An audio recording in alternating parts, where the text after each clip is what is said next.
Kafet ekspres dhe macchiatot shumë shpejt nuk do të mund të pihen me çmimin prej 50 centëve. Pas ndryshimit të tatimit mbi vlerën e shtuar, bizneset ferizajase janë duke u hamendur të ndryshojnë çmimet si të kafes, ashtu edhe të produkteve tjera që ofrohen nëpër kafeteri. Pronar të kafeterive dhe restoranteve në Ferizaj thonë se janë duke i harmonizuar qëndrimet që të ngrisin çmimet e produkteve që ata ofrojnë, pasi që ngritja e TVSH-s prej 2% i detyron të bëjnë një gjë të tillë. Nuk e kemi diskutuar saktësisht sa mund të jetë çmimi i kafës tash e tutje, po sigurisht kafja është produkti që na deri më tash kemi punuar me më pak fitim, edhe këtë do ta prek. Po tash do të jetë 70 apo më pak, nuk e di. Krejt me çka mundet me rezultu që kjo puna e rritjes të TVSH-s është me ngritjen e çmimit të kafës, për cilën unë jam shumë dakord. Është lirë me kushtu 50 centë macchiato, edhe për punën që i bëhet edhe për luksin që e ka. Nuk është produkt elementar, nuk është patjetër me pi, është mirë me kushtu ma shtraj. Pronari i kafeterisë ndritare në Ferizaj, Armend Pajaziti, tha se është i vetëdijshëm që ngritja e çmimeve mund të ketë efekt negativ në biznesin që ai udhëheq.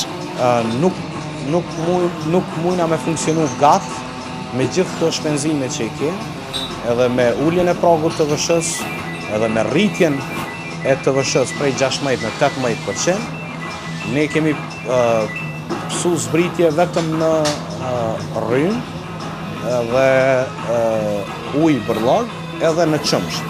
Ndryshe prej Pajazitit, shprehet menaxherja e restorantit Deja në Ferizaj e Dona Bytyqi.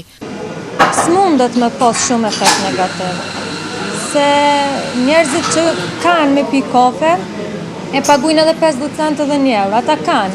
Ata që s'kanë nuk vinë me pjesë 50 centë, as s'kanë kohë, as s'kanë fare.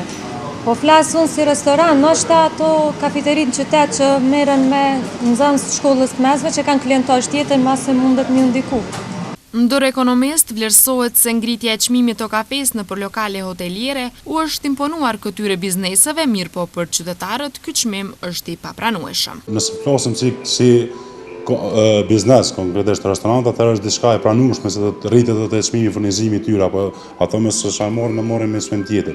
Mirë po nëse flasim do të si konsumator besojmë se është i papranueshëm rritja e çmimit të kafës konkretisht në këtë rast, se do të duke pas parasysh gjendjen tonë ekonomike që i kemi të rrugën tonë mesatare këtë, do është i papranueshme rritja e kafës për qytetarët tonë apo kategorinë që ne sot jetojmë.